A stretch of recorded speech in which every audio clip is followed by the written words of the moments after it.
Hi, welcome back. ഇന്ന് മറ്റൊരു question ചെയ്യാം. ഇതുപോലെ ഏരിയ കണ്ടാൽ ചുറ്റളവ് കണ്ടുകൂടെ? ഒരു ക്വസ്റ്റ്യൻ നോക്കാം. ക്വസ്റ്റ്യൻ: ഒരു ചതുരത്തിൻ്റെ, അതായത് ഒരു റെക്റ്റാങ്കിളിൻ്റെ ഈ ഏരിയ എന്ന് പറയുന്നത് 30 സെൻറ്റിമീറ്റർ സ്ക്വയർ ആണെന്ന് ഇരിക്കട്ടെ.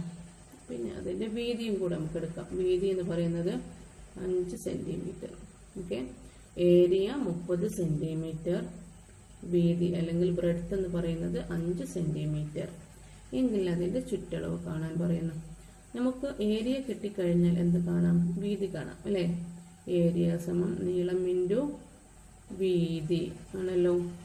അങ്ങനെയെങ്കിൽ നീളം സമം എങ്ങനെ കിട്ടും? ഏരിയ ഡിവൈഡഡ് ബൈ വീതി.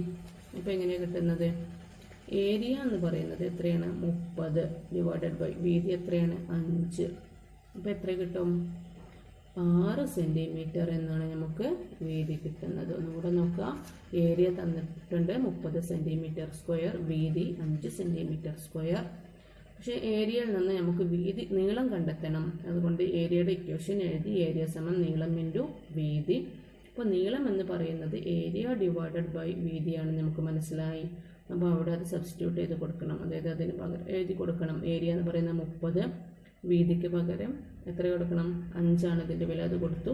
അങ്ങനെയെങ്കിൽ 30നെ 5 കൊണ്ട് ഡിവൈഡ് ചെയ്യുമ്പോൾ നീളം 6 സെൻറ്റിമീറ്റർ ആണെന്ന് കിട്ടി. ഇനി ചുറ്റളവ് കണ്ടുകൂടെ? എങ്ങനെ കാണാം?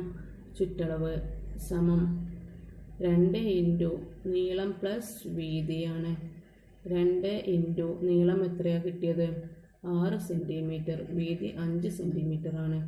അപ്പോൾ 6ഉം 5ഉം 11. ഇപ്പോൾ 2 ഇൻറ്റു 11, അതായത് 22 സെൻറ്റിമീറ്റർ ആണ് ഈ ചതുരത്തിൻ്റെ ചുറ്റളവെന്ന് കിട്ടി. ഓക്കെ അല്ലേ? ഇനി അതുപോലെ സ്ക്വയറിൻ്റെ ഏരിയ തന്നിട്ട് എങ്ങനെ ചുറ്റളവ് കണ്ടെത്താം നോക്കാം.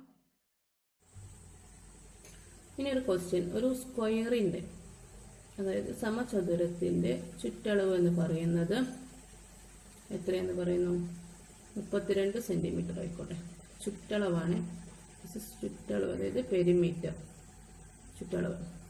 അങ്ങനെയെങ്കിൽ ഒരു വശത്തിൻ്റെ നീളം എന്ത്? വശം എന്ത്? ഏരിയ എന്ത്? അതായത് പരപ്പളവ് എന്ത്? എങ്ങനെ കാണാം? നമുക്കറിയാം, ഒരു ചുറ്റളവ്, ഒരു സ്ക്വയറിൻ്റെ ചുറ്റളവ് എന്ന് പറഞ്ഞാൽ 4 പ്രാവശ്യം അതിൻ്റെ വശത്തിനെ ഗുണിച്ചതാണ്. അപ്പോൾ ഇവിടെ 4 പ്രാവശ്യം വശത്തിനെ ഗുണിച്ചാൽ 32 എന്ന് കിട്ടുന്നുണ്ട് അല്ലേ? അങ്ങനെയെങ്കിൽ നമുക്ക് ഒരു വശത്തിൻ്റെ നീളം സമയം എങ്ങനെ കിട്ടും? 32 ഡിവൈഡഡ് ബൈ 4 സമയം എത്ര കിട്ടും? 8 സെൻറ്റിമീറ്റർ. അപ്പോൾ വശത്തിൻ്റെ നീളം കിട്ടി. ഇനി ഒരു സ്ക്വയറിനെ സംബന്ധിച്ചിടത്തോളം, അതല്ലെങ്കിൽ ഒരു സമചതുരത്തെ സംബന്ധിച്ചിടത്തോളം അതിൻ്റെ ഏരിയ അഥവാ പരപ്പളവ് സമം എന്താണ്? വശം ഇൻറ്റു വശം ആണ് അല്ലേ? അങ്ങനെയെങ്കിൽ നമുക്കിവിടെ എന്ത് എഴുതാം? 8 ഇൻറ്റു 8, അതായത് എത്രയാണ്? 64 സെൻറ്റിമീറ്റർ സ്ക്വയർ എന്ന് കിട്ടും. ഓക്കെ അല്ലേ? ചുറ്റളവ് തന്നു 32 സെൻറ്റിമീറ്റർ. അപ്പോൾ ചുറ്റളവിൽ നിന്ന് നമുക്ക് ആദ്യം വശത്തിൻ്റെ നീളം കണ്ടെത്തണം. സ്ക്വയർ ആയതുകൊണ്ട് 4 പ്രാവശ്യം വശത്തെ ഗുണിച്ചാലാണ് നമുക്ക് ചുറ്റളവ് കിട്ടുന്നത്. അപ്പോൾ വശം സമം 32/4 ചെയ്തു 8 സെൻറ്റിമീറ്റർ എന്ന് കിട്ടിയിട്ടുണ്ട്. ഇനി അത് വെച്ചിട്ട് നമുക്ക് എന്ത് കണ്ടെത്തണം? ഏരിയ കണ്ടെത്തണം. ഏരിയ എന്ന് പറയുന്നത് വശം ഇൻറ്റു വശമാണ്. അതായത് 8 ഇൻറ്റു 8 64 സെൻറ്റിമീറ്റർ സ്ക്വയർ എന്ന് കിട്ടും.